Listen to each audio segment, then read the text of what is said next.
Assalamualaikum warahmatullahi wabarakatuh.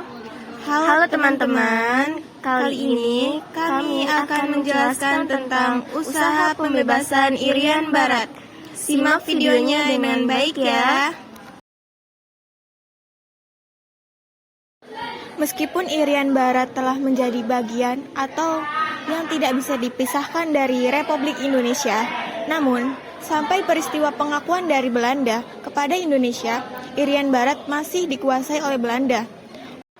Oleh karena itu pula, Indonesia memperjuangkan untuk membebaskan dan mengambil kembali Irian Barat tersebut. Dalam perundingan Konferensi Meja Bundar tahun 1949, Belanda mengatakan Irian Barat akan diserahkan oleh Belanda 1 tahun setelah pengakuan kedaulatan Republik Indonesia Serikat. Namun pada kenyataannya, lebih dari 1 tahun pengakuan kedaulatan Indonesia, Belanda tidak kunjung menyerahkan Irian Barat kepada Indonesia. Masalah pembebasan Irian Barat pada demokrasi terpimpin tahun 1959 sampai 1965 semakin digencarkan oleh Presiden Soekarno. Masalah Irian Barat ini tidak mudah untuk diselesaikan karena Belanda tetap bersikeras mempertahankan wilayah Irian Barat.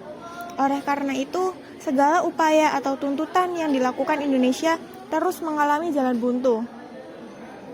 Walaupun terus mengalami jalan buntu, Indonesia tidak putus asa. Indonesia melakukan berbagai banyak cara, upaya untuk merebut kembali Irian Barat. Upaya yang pertama yaitu diplomasi, yaitu upaya untuk menyelesaikan masalah dengan secara damai. Indonesia dan Belanda telah menempuh jalan damai melalui perundingan bilateral, yaitu perundingan dengan Belanda, yang dilakukan secara berturut-turut pada tahun 1950, 1952, dan 1954. Namun hasilnya tetap sama, Belanda enggan menepati perjanjian KMB dan akhirnya Indonesia mengajukan masalah Irian Barat ke Forum PBB. Namun, meski sudah berkali-kali mengajukan masalah Irian Barat pada sidang umum PBB, Indonesia masih belum memperoleh suara dukungan yang cukup dari negara-negara anggota PBB untuk mendesak Belanda. Setelah gagal melakukan upaya diplomasi pada forum PBB, Indonesia kemudian mengambil jalan lain, yaitu dengan diplomasi aktif. Diplomasi aktif ini dengan mencari dukungan dari negara-negara lain melalui Konferensi Asia Afrika pada April 1955. Konferensi tersebut dihadiri oleh 29 negara dari kawasan Asia Afrika. Negara-negara ini mendukung penuh upaya Indonesia untuk memperoleh kembali Irian Barat sebagai wilayah Indonesia yang sah. Sayangnya, suara negara-negara ini masih belum berhasil untuk menarik dukungan internasional dalam sidang Majelis Umum PBB. Kegagalan pembebasan Irian Barat dengan jalan diplomasi ini membuat pemerintah Indonesia menempuh jalan lain, yaitu dengan jalan konfrontasi politik.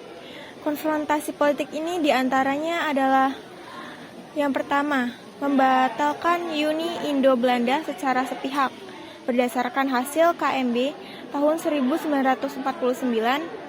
Batalan hubungan ini kemudian dikukuhkan oleh pemerintah melalui Undang-Undang Nomor 13 Tahun 1956. Lalu yang kedua, yaitu membentuk pemerintahan sementara di Irian Barat, di Tidore tepatnya pada tanggal 17 Agustus 1956. Lalu yang ketiga, mengambil alih semua pengusaha milik Belanda di Indonesia, yang semuanya dilakukan oleh kaum buruh, kemudian selanjutnya dilakukan secara teratur oleh pemerintah dan diatur dalam Peraturan Pemerintah Nomor 23 Tahun 1958. Lalu yang keempat yaitu membentuk Front Nasional Pembebasan Irian Barat atau FNPIB pada tahun 1958 untuk penggerahan massa dalam upaya pembebasan Irian Barat. Konfrontasi politik antara Indonesia Belanda semakin memuncak ketika Indonesia memutuskan hubungan diplomatik dengan kerajaan di Belanda pada tanggal 17 Agustus 1960 yang diikuti dengan penutupan kantor perwakilan Belanda di Indonesia. Lalu dengan konfrontasi ekonomi diantaranya yaitu dengan pertama, yaitu dengan membatalkan utang Indonesia kepada Belanda senilai 3.661 juta gulden.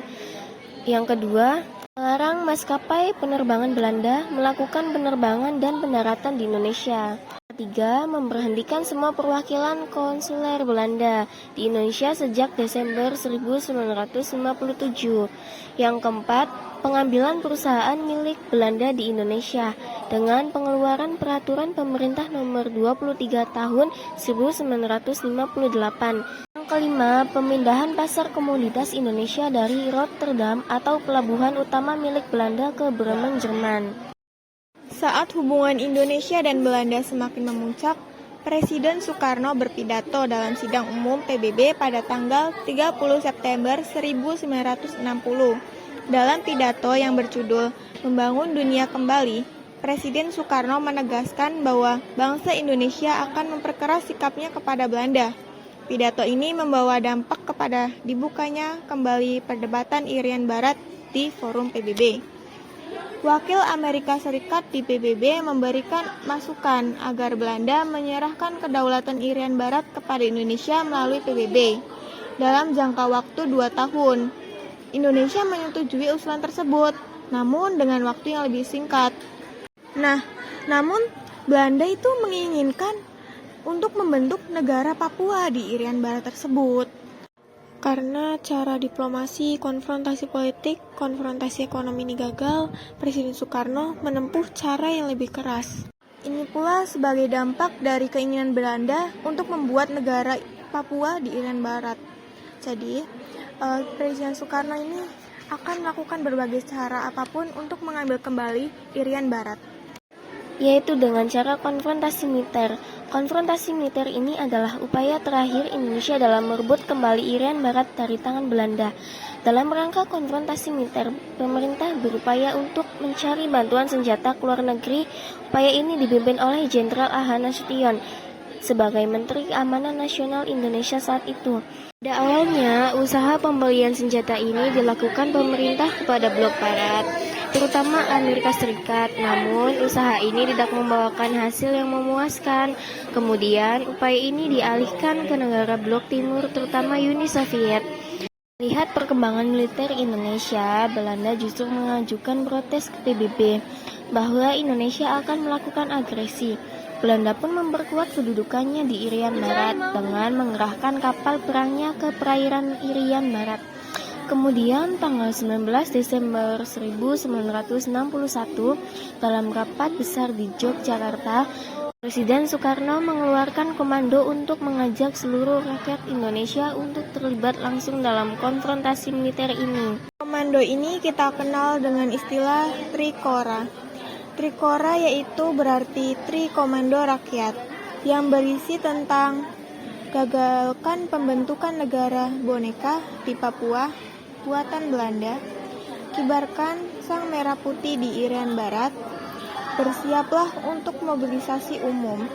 Dengan dideklarasikannya Trikora ini, mulailah konfrontasi total Indonesia terhadap Belanda di Papua. Menindaklanjuti Trikora, langkah selanjutnya yang dilakukan oleh Presiden Soekarno adalah dengan mengeluarkan Keputusan Presiden Nomor 1 Tahun 1962 yang berisi tentang pembentukan Komando Mandala, pembebasan Irian Barat yang dipimpin oleh Mayor Jenderal Soeharto pada 2 Januari 1962. Adapun operasi militer yang direncanakan oleh Presiden Soeharto yaitu terdiri atas 3 tahap fase, yaitu infiltrasi, eksploitasi, dan konsolidasi. Pada awalnya, Belanda menganggap enteng Komando Mandala ini karena Belanda menganggap pasukan Indonesia tidak akan mampu melakukan infiltrasi ke Irian Barat. Ketika operasi infiltrasi, Indonesia berhasil merebut dan menduduki kota Terminabuan. Belanda terpaksa bersedia melakukan perundingan dengan Indonesia untuk menyelesaikan sengketa Irian Barat ini. Akhirnya, pada tanggal 15 Agustus 1962, atas usul Ellsworth Bunker yang menjadi pihak penengah dari PBB, dilaksanakanlah perjanjian antara Indonesia dengan Belanda di kota New York. Sehingga perjanjian ini dikenal sebagai Perjanjian New York Agreement. Dalam perjanjian ini, Indonesia diselenggarakan oleh Adam Malik dan Belanda oleh Van Royum. Isi perjanjian New York yaitu yang pertama, Belanda menyerahkan Irian Barat kepada UNTEA atau United Nations Temporary Executive Authority selambat-lambatnya tanggal 1 Oktober 1962.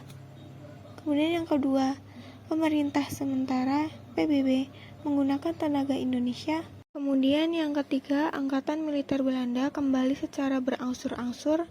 Angkatan Perang Indonesia di Irian Barat di bawah pemerintahan sementara PBB. Kemudian yang keempat, bendera Indonesia dikibarkan di Papua di samping bendera PBB pada 1 Desember 1962. Pemerintah Indonesia diwajibkan melaksanakan penentuan pendapatan rakyat, yaitu disebut dengan PEPERA. Berdasarkan hasil perjanjian New York yang telah disepakati, yaitu Indonesia harus menyelenggarkan PEPERA. Sayangnya terjadi kekacauan politik di Indonesia. Salah satunya terjadi gerakan G30 SPKI yang menyebabkan Presiden Soekarno harus turun dari jabatannya. Indonesia sudah dipimpin oleh Presiden Soeharto. PEPERA diselenggarakan pada tanggal 14 Juli sampai 4 Agustus 1969, diatur oleh Brigjen Sarwo Edi Wibowo dan diawasi langsung oleh perwakilan PBB yaitu Fernando Ortiz Sanz. PEPERA dilaksanakan di tiap kabupaten dengan metode many man one vote, yaitu banyak orang satu suara. Metode ini dinilai lebih disesuaikan dengan sistem musyawarah mufakat yang dianut Indonesia. Kemudian pada tanggal 19 November 1969, Fernando Ortiz Sanz ini membawa hasil PEPERA dalam sidang umum PBB ke-24. PBB menerima hasil PEPERA karena sudah sesuai dengan isi perjanjian New York. Sejak itulah secara de facto dan de jure, Irian Barat resmi menjadi bagian dari Negara Kesatuan Republik Indonesia.